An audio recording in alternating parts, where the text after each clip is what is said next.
Some questions pop up repeatedly on the channel, and I don't always get a chance to answer them. And this video has been really long in the making as part of an answer to a question that is periodically asked. I can't say it's the most popular question I get, but it is certainly one of the most repetitive. Usually this comes up when I do a specific individual solo RPG sci-fi game, and then people want to know, well, how can I take what other materials can I get to use other systems that maybe aren't solo to modify for solo play or just to have some random generators? And so I have been collecting over probably at least a year the materials that I'm showing to you in this video. And they are some of what I think are the most promising resources for solo RPG. They are different types of format, and I've obtained them in different ways. Some of them I bought myself, some of them were sent to me,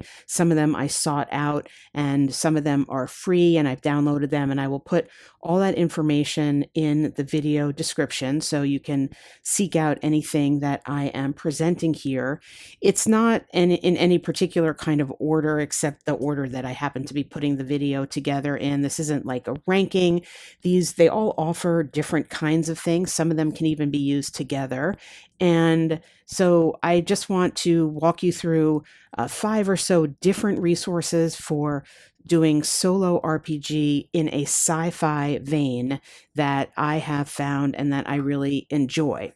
And we're going to start out here with something, this is the thing I obtained most recently, called Space Aces, Voyages in Infinite Space. Now, this is actually its own system. It is a meant to be an RPG in and of itself, not solo design, but very solo-able.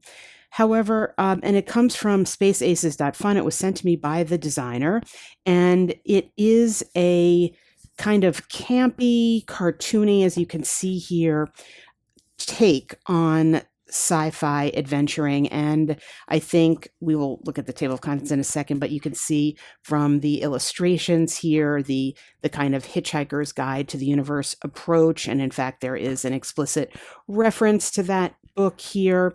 And in and of itself, I think that is novel about it.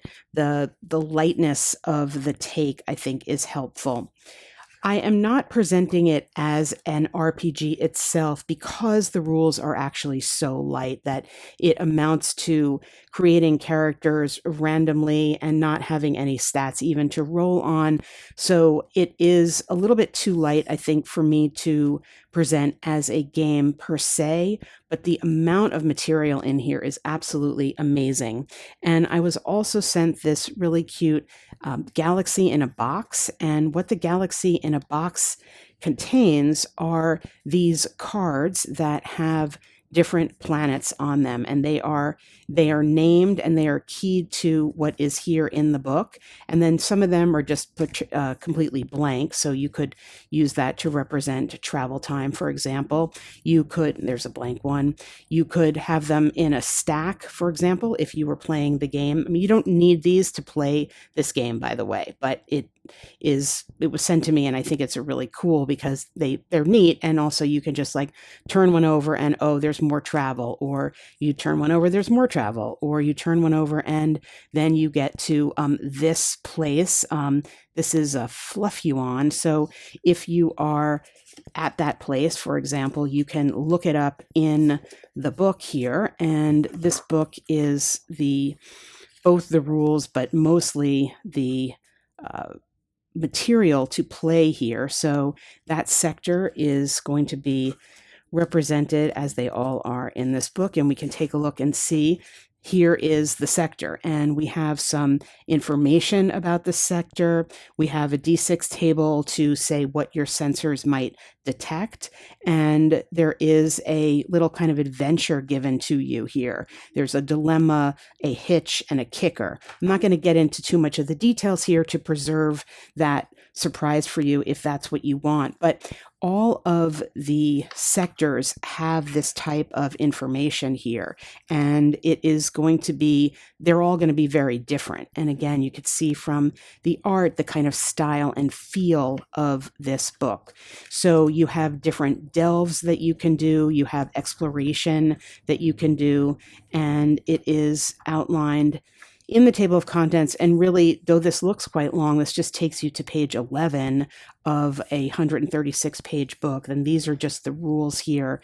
Very, very light rules, as mentioned, but they allow you to do delving. They allow you to do exploration and travel. You can make your own spaceship, and then you can explore all of these sectors. And then at the end, under other spacey stuff, there's just an amazing array of tables here that will give you all sorts of things. Space loot is included. You have space treasures here, and the tables are basically, you're going to be rolling a d6 and a d20, and that's how you're going to divide up the table. The D6 and D20, I will say, is a mechanic in the actual RPG itself, where for all your rolls, you are going to be rolling the D6 and the D20 together. And the D20 is going to give you the whether or not you basically succeeded or not, and then the D6 is going to give you the effect of that. So when you roll the D20, you are going to determine whether you succeed or not based on a difficulty level. And then the effect die, the D6, is going to be giving you, if on a 1 or a 2, you're going to get some negative thing happening. Even if you rolled a success, there's going to be a negative. And if you roll a 5 or 6, even if you fail, you're going to get a positive. So that's kind of independent. It adds a little flavor. And I think particularly for the soloist, it adds a little bit of useful direction to your story. There are other things to keep track of in this game, not super so much, but there's the heat level, which is basically like a threat track, like how difficult things are going to be, how bad failures are going to be, anything from a minor annoyance to things exploding. But back to the tables here, because as I said, I think the way I'm presenting it here now is just as a really rich random resource sandbox kind of tables and worlds for you to bring into other systems if you want, if this one is too light for you. There are all sorts of starship blinks, so you can get offensive or defensive things, vehicles, things you might get on the black market. There are wandering space captains. So these are like NPCs. And again, they're paired with these really adorable illustrations. And it explains to you sort of what they do say, what they don't say, what they're hiding. And this can add a lot of interactivity. I love the fact that everything here, even though this is not intended specifically as a solo RPG, is numbered with a die. So if you want to just roll up a random thing, you don't have to count it out. It's already numbered for you. There are deep space encounters here, so you can roll again. It's the same kind of thing. There's a list of, there's 20 sections, and then within each section, there are 6 things that could happen, and then they're kind of grouped in different ways. So if you know you want to roll a minor encounter, you could just roll a d6. But if you want to just kind of get something totally random, you would roll both. And you rolled a 13 and a 5. It's a distress call. And then this is what it is. And then even within that, there's a subtable of a d6. So you could see the amount of content is just amazing. It's really, this could take you a long way in any system if it wasn't this system. And yet there are more. There's more. There are missions detailed here. Again, it's a D20 table of missions. And this is what in this game you are doing, like a kind of Firefly sort of scenario. You've got a client, a job, what your objectives are, what you get from that, what you're going to reward, what your reward is. And then there are time bombs here. So as the heat starts to go up, there's going to be impacts in the world based on that. So you have this D20 list of missions here that you can do. And then there's even more here. There are ways to do your species of what your character is, and it will tell you, it will refer you back to the relevant sector for that species. And so this is part something you could add in to character creation. And there's a table here to determine your place, your sector randomly. And there is a little adventure here that is an example of an adventure that's played out, and the character sheet. The other thing that I didn't show you at the front of the book is there is a little oracle here that is called Starry, and you ask Starry when you want an answer to something. So you are going to ask a yes or no question, and then you have to decide on the likelihood that something is going to be a yes. So for example, if it's probably going to be a yes, you'll be rolling two 2d6s, and you're going to take the highest result, and then this is the results table.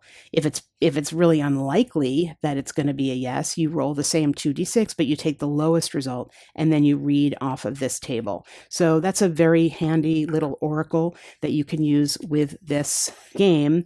And as mentioned, really there are no stats per se, so the character creation is just rolling on, or I suppose you could choose what the character's career is, what their sort of knack is, what a talent they have, like they're an escape artist, or they can impersonate people, or they're kind of telekinetic. And what their quest is about, like what their personal mission is, that they're out for, they want to achieve immortality, or they want to liberate their people. And then they get this space towel. This is like a magical little thing, and it contains some magic here, or some help in some way, like maybe it has low level sentience, or it has some data storage in it. And that is in essence how you make your character, and it is very narrative, as you can see.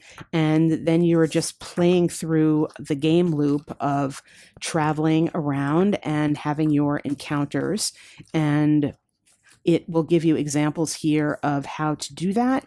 And I'm not going to get too much more into the detail on that. You can choose or not to actually make a starship and use it. And you can just see the wealth of material that is in here in all the different sectors, and the way you can just draw them in randomly using these cards if you have them, or using the table on the back of the table in the back of this book. So that's a look at Space Aces. I think it's really it's like campy in a not over the top way. I think the kind of cartoon nature of it takes away some of at least my own personal barrier to when I think about doing something sci-fi. It's like it feels literally monumental, like I have to create an entire universe, and it's sort of feels so oppressive. I think having the permission really to do something light, and just kind of seeing these illustrations and seeing the color scheme of the book and the name of the planet Scorp,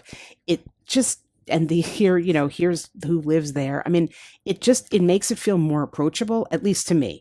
It makes it feel more approachable. Now, obviously, this is a matter of taste, and it's not going to be to your taste if you're looking for some type of high-level, serious simulation. But if you're looking for something really easy to get into with a ton of random material that could be used within this system or within other systems, definitely take a look at Space Aces. All right, in keeping with the random nature of this video, we're going to go from the new, colorful, and cartoony to the relatively old, practically black and white, and definitely not cartoony. This is a look at Traveler 760 patrons, contacts, mentors, benefactors, and financiers. I bought this a really long time ago. I don't know if it is even still in print. It is from Mongoose Publishing, and it is, I think there was an original, with the original Traveler, there was something like 76 patrons, and it says the original 76 patrons became a lifeline for many GMs during Traveler campaigns, as it provided a ready source of adventure material. And so the all-new one is literally 10 times bigger and better, potentially allowing you to run a complete campaign with nothing but this and the main rulebook. Now, I have used this, and one can use this not just with Traveler. So what you have here are a bunch of patrons divided by categories. So you've got military, spacer patrons, upper class, middle, lower class, mercenary patrons, and then the wild card. So within that, you have a huge amount of patrons that can generate stories, NPCs, protagonists, antagonists, and we'll just look up in just randomly here under, say, the military patrons, you could have, for example, a friendly rival. Now, at the beginning of each of the sections, there is a list of the encounters, and they are listed as, you can roll them up as who's going to be the antagonist and who's going to be the protagonist. So they are paired that way for you if you want them, or you can just make, just open it up yourself and decide it's either going to play that role or it's going to be just some type of NPC or whatever. So for example, you have here a friendly rival. You get the description of it. They're an old friend from basic training, university, or past career. This person has a large and deep competitive streak. He always wants to do better than his friends. And then you have information that's listed here for the referee. But as the soloist, of course, you just use it yourself. And you can roll or choose on this D6 table to determine, is this person mostly harmless, but does tend to use bragging and one-upmanship to get one over on his friends, or he's a gambler, or he's, receiving a prestigious award and wants the characters to come and see him accept it. So just little bits of information here that could be useful. And under the spacer patrons, for example, we have a junk dealer here. And this is somebody who's plying the space lanes looking for derelicts, heaps of scrap to claim legally or illegally. And then you get, again, a D6 table that can help you or not to determine the role of this person, that they're willing to turn to piracy for a few extra credits, or they're putting together a black market fleet of repaired warships to sell to the highest bidder. So again, you can use this to people your world with NPCs, to actually make them be a patron for you, for your your mission, whatever that might be. There could be, again, allies. You could think of them as allies and enemies, a loyal customer, perhaps here in the spacer patron area. Or we have, see, the upper class patrons. Here's a socialite. So the socialite might need an escort to the next big event on their schedule, or they might be aware of a very important person attending an event. That could be used to determine what your story is. And, this is a little bit dated, as you can see from the illustration here. I'm not sure. I guess that's the future, but kind of looks like the past at this point. But it does have it just has a wide range of essentially NPCs and characters that can be part of your sci-fi situation. I mean, could even go not sci-fi, because a lot of this is just like a legal advisor or knowing target. This could just be NPCs in general, a chemist or an enemy medic. It's not, it is Traveler, but it's not specifically, it has to be so much sci-fi. In fact, there's all of these characters, it seems to be, are kind of human characters, at least from the illustrations. And they are there's a non-human something or other. So that is a look at 760 patrons for Traveler. It's great at providing NPCs and just sort of fleshing out a situation when you are entering, again, it's with sci-fi, for whatever reason, I always feel the pressure to have like a space bar or something that my character walks into, and there's lots of people there, and like, I don't know how to think them up. This is exactly where you would go for something like that, I think, if you wanted to just use it as NPCs and roll randomly on like 6 people sitting in a space bar, and then maybe from those 6 people, think about, well, what could they be talking about? Like, what might be going on here? And you could probably actually use that to generate an entire session, an entire story. If you started that way, in a sense, it would be like rolling up the living environment. As I talk about sort of time and again on the channel, I find it easier to start with some type of environment than characters. But in this particular case, you stick them in an environment, you stick them in a space bar, and you just roll up, like I said, just random people at a table, or maybe 2 people at one table, 3 people at another, and then see, well, what could their relationships be? And then from there, start to get a situation going that would enable you to develop a story. So that is a look at 760 patrons from Traveler, but usable really by any system. Another item I want to take a look at now is the Stars Without Number revised edition. This is the free edition by Kevin Crawford. This is a science fiction role-playing game, and Kevin Crawford is the author of Scarlet Heroes, which is probably familiar to many viewers of this channel. This is not unlike Scarlet Heroes. This is not especially or even intentionally solo supported or intended for solo play, but it does offer a ton of really useful random tables and also useful GM advice for game masters as well as soloists. And here we're going to just take a look at a few things. I'm not going to go through the entire massive book, and it also is just the free edition, but there's even more content that's paid. But even this free edition, as you can see, is super long here. It's over 230 pages long. We are going to take a look at the sector creation part, as well as some of the charts that come into play later in the book around factions and GM resources, because I think this is a great reference for people who want to do solo sci-fi RPG. And you could see here that this is available at Drive-Thru RPG, and it explains what the paid version adds to this. But even so, this version has a ton of material that is extremely useful for doing solo sci-fi RPG, and indeed any type of sci-fi RPG, solo or not. And as I scroll through to get to the proper section, I'll just show you some of the really great art that is in the book as well.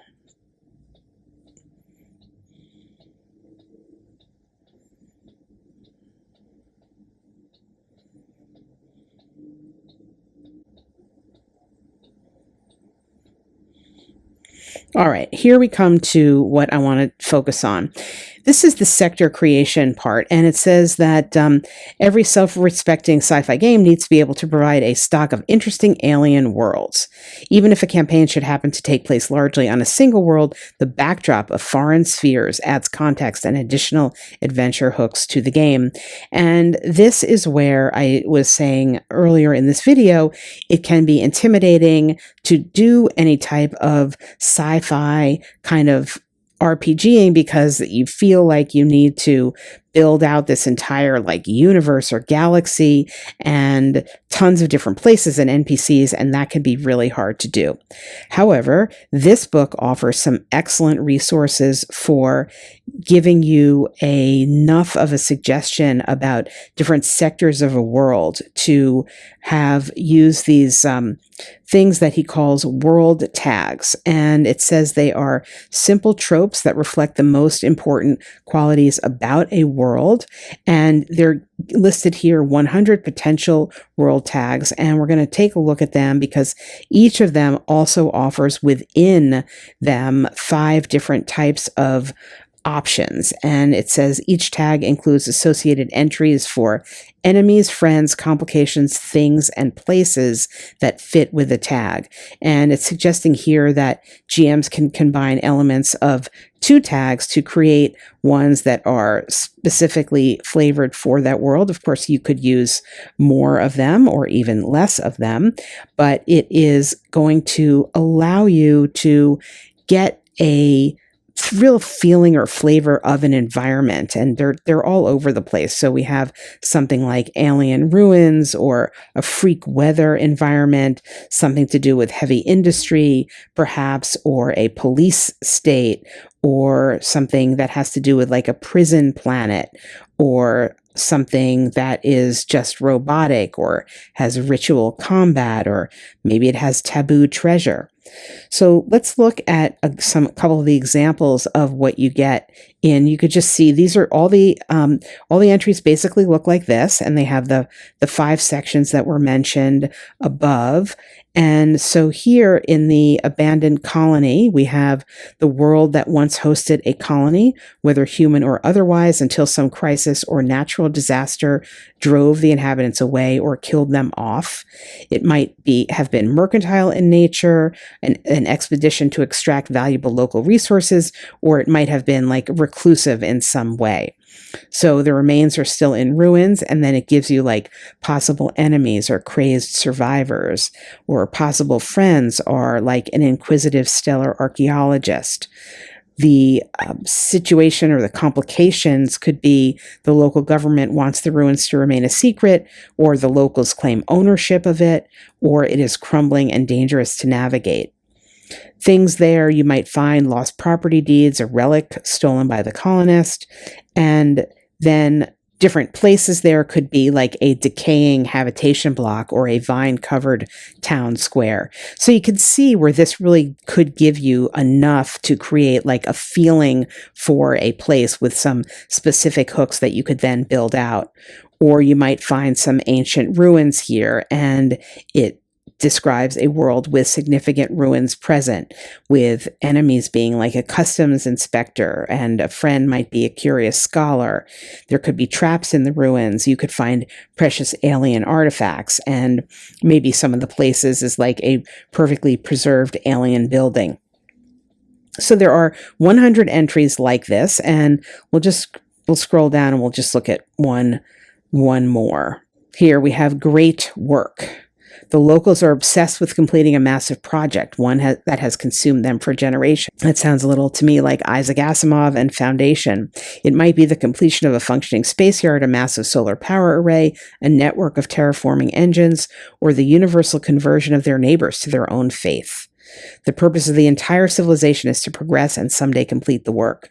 So you have enemies, you have friends, you have complication, you have, again, the things you might find there, and finally different places for that, following the form of all of these 100 entries. So this in and of itself is super useful to just give a way to create an environment, and then you could go to other tables and things to build out some of those details within the environment and to give yourself something to do there. And then toward the end of the book, I'm skipping over quite a bit in this book, but in the interest of time, I want to skip to these section on these one roll tables here. Now we have the one roll NPCs. There are other sections in the book earlier on that offer you some ways of creating an NPC. But here, basically what you're doing on all of these tables is you're just taking a fistful of one of each type of polyhedral die and rolling them, and then you are reading on the table. So for that type of roll, you could get an NPC with knowing their background, their role in society, how old they are, their greatest desire, and their most obvious character trait, as well as their biggest problem. So a fully fleshed out NPC. And I will say that these tables could possibly also be used in things outside of just sci-fi. We have a similar situation for a one roll patron. So these are patrons who are giving out perhaps missions or tasks, things that you need to do. So you can find what their trustworthiness is, the basic challenge of the job they're giving you, what the main countervailing force is, what they are, who they're eager to hire, potential non-cash rewards, and what type of complication there might be on the job. So you could see with this, it could be just one fistful of dice to roll an entire adventure kind of mission setting for yourself. And there's a table for urban encounters as well as one for wilderness encounters. So this is a look inside Stars Without Number, just a couple of the areas of the book. I focused on the sector creation and some of the GM resources. The factions as well also has some random tables in there, as well as the bestiary here to create random beasts and things. But in the interest of time, I'm going to skip over that. There's just basically a ton of material here. And the game itself, of course, you could play or proxy to play as solo, but the random tables in the game itself can be pulled out and used in any type of other rule set that you might have. All right, next we're going to take a look at something really cool that was sent to me by the designer. This is where we're looking at the star system mat that goes with these Galaxy Builder decks of cards. These are planet cards for world building and role-playing games and planet trait cards. And then there is also a little starter deck that has a kind of mixture of the cards in it. And these can be used. The mats do not need to be used. In fact, I'm going to move them out of the way for now. Whoops, I'm going to move them out of the way here because we don't need them. But I do want to show you the cards here. It says, build your own galaxy. Galaxy Builder decks are a series of system-neutral cards for quickly creating sci-fi settings and cultures right on your table, and you can pair them with the planet deck and the planet traits cards. Each deck has 52 cards with 9 world types, world sizes, star classes, asteroids, and more. And we will take a look at these. I think they are really great. They have a lot of information on each card here. And so, for example, we have this small jungle world. It's warm and seasonal. It has low gravity. It has a thin atmosphere. And then the cards will tell you sort of the amount of these types of different resources are here. So there's pretty good amount of water, pretty warm temperature, minerals, and vegetation. This is a actually relatively lush world. And you could see, it's system neutral, so you can decide on what these values are yourselves, if that even matters to you. And then on the back of the card, it's going to give you a D10 table of like major terrain. You will get a description of the planet, so we can read here that these human worlds are dominated by lush, sprawling vegetation. Significant global precipitation feeds myriad streams and waterfalls through wide regions of intertwining forests and underbrush in lower gravity.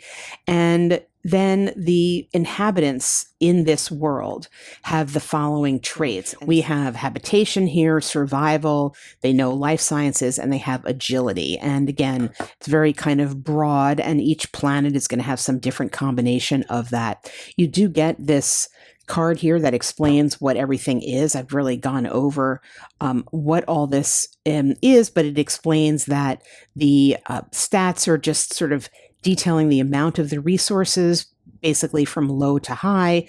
They're system neutral, and the stats on the back, what we just looked at, suggest types of attributes or skills associated with that, and the geography of the world that possible inhabitants or your character might have if this planet were their home world, for example. Or maybe if you travel to that planet, whatever you encountered there would have those types of attributes. So we'll look at another one. This is the small continental world. It's also temperate and has low gravity, a thin atmosphere, also pretty well equipped with water, temperature, minerals, and vegetation.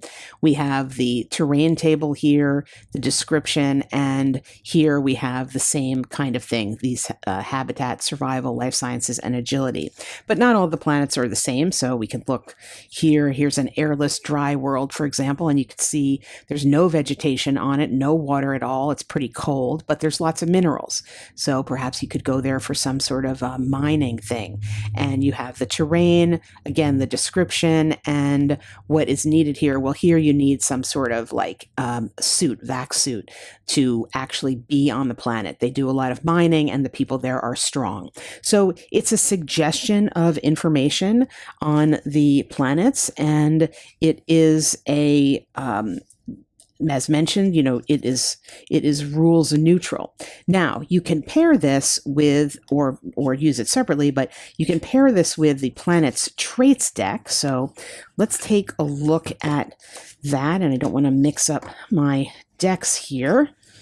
So the planet decks have the card type here. They've got an image for what trait is on the planet. There is a table for that. You also have on the back some information about the traits and what the inhabitants are.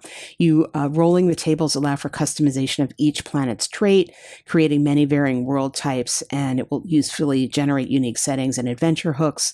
Stats on the back suggest types of attributes or skills associated with the traits of the world and that possible inhabitants might have. So we'll just look here. For example, here is trait of a planet that's tidally locked, and you have this diagram here, and then you have 2d6 tables. So you've got a trait of influences, and then you have the origins. So for example, the influences, or maybe this happened because of minor quakes, and that resulted in something that was a ring formed because of that. And then on the back of the card, you have the description of this world, and it rotates at the same orbital period around the host body, with one side always facing the host. And if the host and satellite are of similar mass, they will orbit one another around a point between them. The inhabited traits here, it's planetary, there are cold biomes, and there's also hot biomes because it's, well, as just said, in terms of the rotation of it. And let's look at something else. So we've got here, well, here's argon. It's an atmospheric gas, and you have a table here for what it is and what it's used for, industry and technology. And then it will give you some information about what its effects on life forms are, on the world, or how it reacts as an element and what type of industrial uses it may have. So this is a very specific trait that a planet could have. And again, you could pair these together. You could pair these cards together to get more information about one planet, or continue to investigate a planet by turning over the cards in the deck and selecting the ones that would be of relevance. So for example, here's a card with a geological trait. If you are in a card like a fertile planet, like we looked at some of the planets here, you could pull in this card to determine, well, where does the fertile soil come from? If it's poor soil, where does that come from, and what is the impact of that? And again, a description of the planet and what are the traits and skills that are useful on this planet. And I think that, again, for solo, the reason why I really like this is because it does take away that problem, or just challenge that I find when trying to think about doing something sci-fi, which is that if I'm not really taking into consideration the fact that I'm on a unique planet with a kind of unique atmosphere or conditions in some way, then it feels like that just is really diminishing the I don't want to say reality of the experience, but it is kind of diminishing the aspect of the experience that is unique to sci-fi play. Because, sure, you're in a dungeon or you're in some fantasy land and there might be weather or whatever, but like it's kind of assumed it's like an Earth-like atmosphere and people are breathing and whatever. But with sci-fi, of course, that's not assumed, but unless you build it up yourself, you are by default basically being kind of like on an Earth-like planet. And that seems to take away some of the potential richness for doing sci-fi. Like, what does it mean if we can't breathe? Or what does it mean if we can only be outside for X amount of time before we burn away? Or, we need to get to some type of place that has, that's going to allow us to cool down. Yet, to create a whole planet, to start to go to tons of books and roll on a million tables, sometimes you just want this suggestion of something. And I think that's what this really offers nicely. And there is this little quick start set of cards, and they come with a mixture. This is not quick start, sorry, starter set. They come with a mixture of cards in them, so you get some planets as well as some planet. You get a trash dump here. Some of these cards do come from here, but it's just a selection of those cards. So you can mix and match these together in a kind of just as a starter set with this amount of cards. And like I said, I think it is it lowers the barrier to doing a solo sci-fi session and giving yourself that aspect of solo sci-fi or aspect of sci-fi play, which is to deal with a strange environment, to deal with, not just aliens, but to deal with alien environments. And it lets you, with just pulling in a couple of cards super quickly, actually create that and have that for your play, so you feel like you're on a world that is unique. So that is a look at the Galaxy Builder decks, another kind of quick and random way to lower the bar to get some solo material that is of a sci-fi nature onto the table. And the final thing we're going to take a look at is the Solo Adventurer's Toolbox. This is the Sci-Fi Spelljammer Edition by Paul Bimler, who was kind enough to send it to me, and you can pick up a copy at the DM's Guild. We'll take a look at the credits here. This is for the Spelljammer rule set. However, it can also be used and extracted, generally speaking. And we'll just take a look here at the introduction and some of the material in here. I'll just do a quick scan through what this offers that would help you kind of put something together at the bigger scale. It says that it is a guide to help you run freeform solo D&D adventures in the Spelljammer setting or a space fantasy sci-fi setting of your choice. It's got tables for fantasy settings, but also for hard sci-fi adventures. So they are going to be convertible to a traditional sci-fi setting, as well as something like Traveler, for example, and other things like D20 Starfinder. This is a book that is a companion to the Solo Adventurer's Toolbox, which is something that I have treated on the channel already, and I think you've probably seen me use it in videos as well. This is comprising a system that the author has used to help players in running DM-less adventures. And so in terms of the content that we have in here, we can see that there's a discussion of what solo adventures in space are. We've got oracle keywords. There's a way to generate quests and all sorts of different types of environments: wild space, planetary, urban exploration. We've got a corporate things. We even have like a mundane items table, and there are just a lot of encounter tables as well. So you could have a sea, you could have wild, urban, underground, deep space, space station.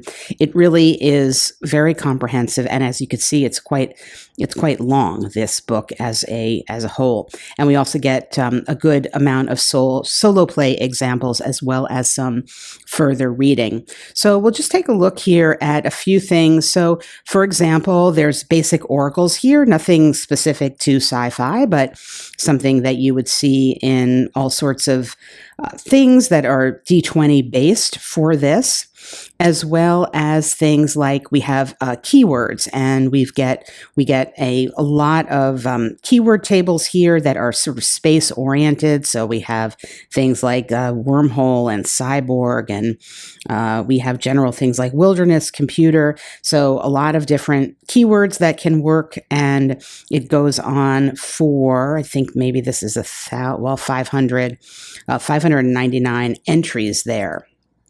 There are quest generation tables here that are specific to things like space. So, for example, there's something here, a bounty quest, where a criminal or wanted individual has fled, and certain persons want that individual either captured or killed. And a little bit of notes here. This quest will involve a fair bit of travel and investigation, and it says it may benefit from the use of threads like the mythic. So there's some tables here that are not only giving you examples of things to roll on, but some direction in terms of how to use it. And we have more tables like the background events table. This is a D100 table. And again, it's kind of general, but specific to space. So if we take a look at something like this, it's pretty general, but it will allow you to hone in on that story if that's what you're doing.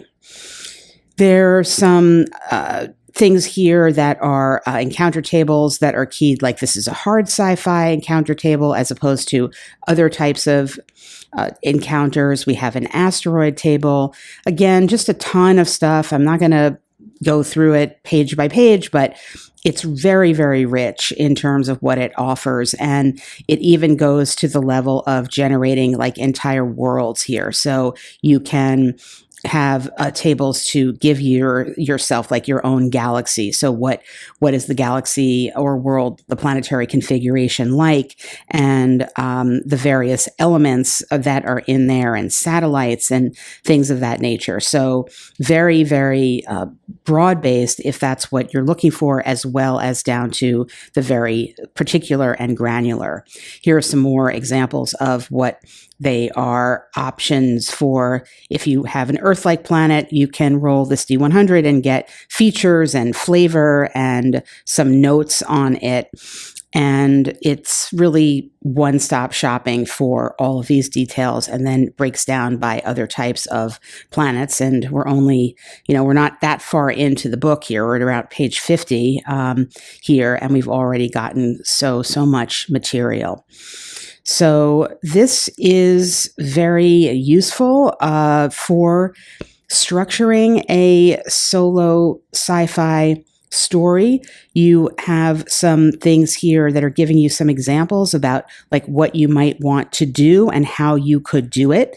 So it is referring here to D&D, but really this is kind of walking you through an example of how you could create a story and actually play out the story, and how you would use the material here as well as in other places to make that all happen.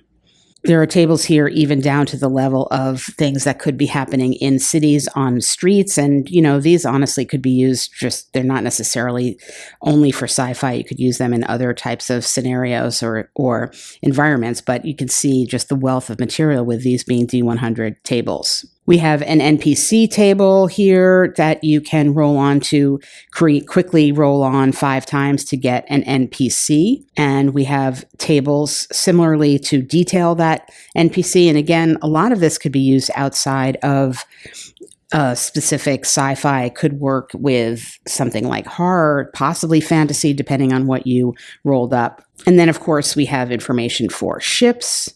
And we get to we're only in chapter 2 here, mundane items table, and things that you may find to be able to roll up and mundane items. And you could just see, even as I go quickly through here, just a ton of material here. So this particular chapter 12 here is going to focus specifically on breaking down things from D&D to work for 1 to 2 PCs. And that is something that is always a little bit of an issue when you're playing solo. I've talked about that in my own solo GM guide, where I gave some very kind of back of the envelope ways of calculating or recalculating encounter level difficulties. And that same thing is done here. So it is, it's giving you a way of mitigating the issue that a lot of the source material you're using is designed for, say, parties of 3 or more. And here are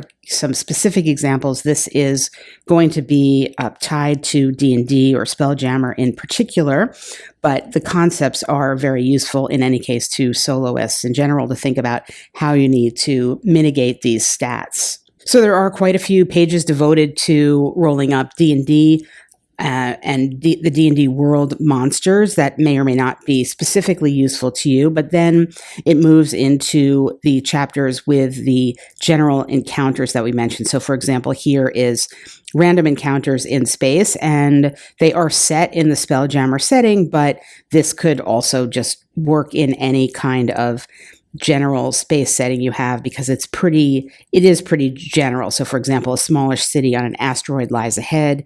It appears to be based around mining. If the activity, you can see there's anything to go by. So things of that nature are pretty generic in a good way, meaning you could use them with any setting. Here are some underground dungeon encounter settings. And then we come toward the end here to this extended example of a playthrough. And it starts with the character generation, as well as explaining the tools that are used and how the game is set up. There's a background event.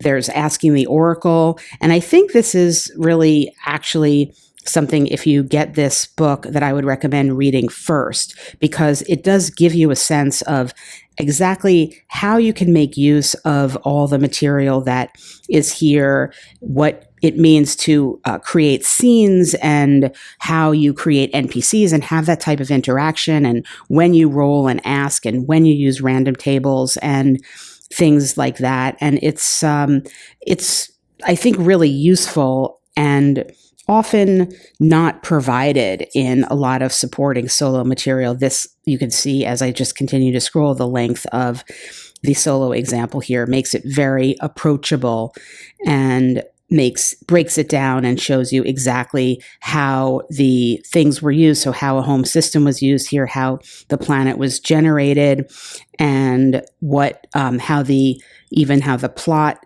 was worked out, and the individual characters, the NPCs, who they are, what their objectives are, and really exactly what tables were rolled on to create all of that. So it's not just abstract, it's very specific, and as you can see, quite lengthy. And that goes on for many pages with many different examples. So that's highly recommended. And then finally, there is a list of the resources that were used in creating this volume, and a little final thanks from the author of it. So, as well as a little peek into what he might be working on next, which is a horror Ravenloft toolbox. So that sounds really cool. But this, in and of itself, is just a massive amount of material out all in one space for anything to do with sci-fi, especially if you're in the Spelljammer world. You're going to get the utility of the stats with the specific monsters and things. And if you're not, you're still going to have a huge amount of tables and a framework for doing a solo sci-fi session.